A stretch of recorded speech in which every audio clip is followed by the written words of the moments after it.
स्त्री का विश्वास। एक स्थान पर एक ब्राह्मण और उसकी पत्नी बड़े प्रेम से रहते थे, किंतु ब्राह्मणी का व्यवहार ब्राह्मण के कुटुंबियों से अच्छा नहीं था। परिवार में कलह रहता था। प्रतिदिन के कलह से मुक्ति पाने के लिए ब्राह्मण ने माँ बाप, भाई बहन का साथ छोड़कर पत्नी को लेकर दूर देश में जाकर अकेले घर बसाकर रहने का निश्चय किया। यात्रा लंबी थी। जंगल में पहुंचने पर ब्राह्मणी को बहुत प्यास लगी। ब्राह्मण पानी लेने गया। पानी बहुत दूर था। देर लग गई। पानी लेकर वापस आया तो ब्राह्मणी को मरी पाया। ब्राह्मण बहुत व्याकुल होकर भगवान से प्रार्थना करने लगा। उसी समय आकाशवाणी हुई कि हे ब्राह्मण, यदि तू अपने प्राणों का आधा भाग इसे देना स्वीकार करे तो ब्राह्मणी जीवित हो जाएगी। ब्राह्मण ने यह स्वीकार कर लिया। ब्राह्मणी फिर जीवित हो गई। दोनों ने यात्रा शुरू कर दी। वहाँ से बहुत दूर एक नगर था। नगर के बारा में पहुंचकर ब्राह्मण ने कहा, प्रिय, तुम यहीं ठहरो, मैं अभी भोजन लेकर आता हूँ। ब्राह्मण के जाने के बाद ब्राह्मणी अकेली रह गई। उसी समय बारा के कुएं पर एक लंगड़ा किंतु सुंदर जवान रहट चला रहा था। ब्राह्मणी उसे हंसकर बोली, वह भी हंसकर बोला।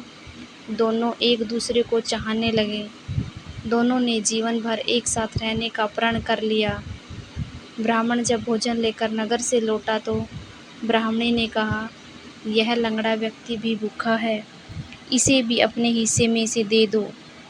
जब वहाँ से आगे प्रस्थान करने लगे तो ब्राह्मणी ने ब्राह्मण से अनुरोध किया कि इस लंगड़े व्यक्ति को भी साथ ले लो, रास्ता अच्छा कट जाएगा।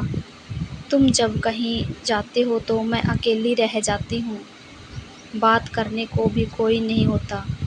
इसके साथ रहने से कोई बात करने वाला तो रहेगा। ब्राह्मण ने कहा, हमें अपना भार उठाना ही कठिन हो रहा है, इस लंगड़े का भार कैसे उठाएंगे। ब्राह्मणी ने कहा, हम इसे पिटारी में रख लेंगे।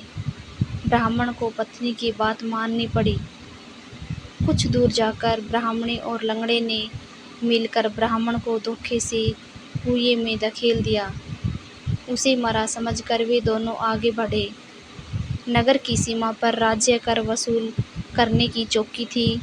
राजपुरुषों ने ब्राह्मणी की पिटारी को जबरदस्ती उसके हाथ से छीन कर खोला तो उसमें वह लंगड़ा छिपा था।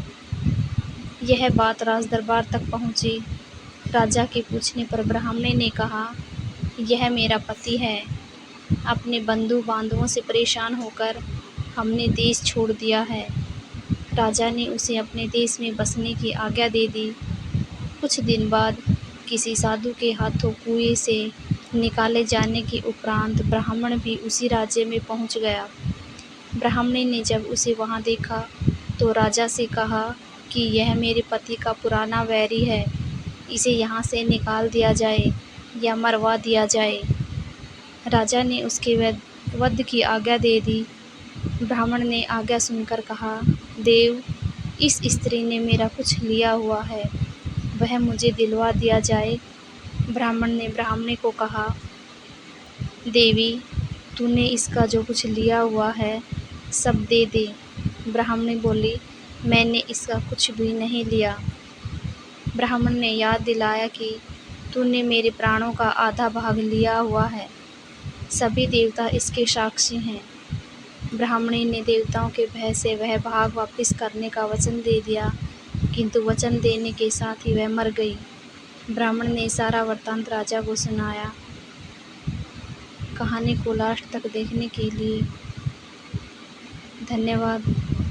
अगर आपको मेरी ये वीडियो पसंद आई है तो मेरी वीडियो को सब्सक्राइब करें, लाइक करें और शेयर करें।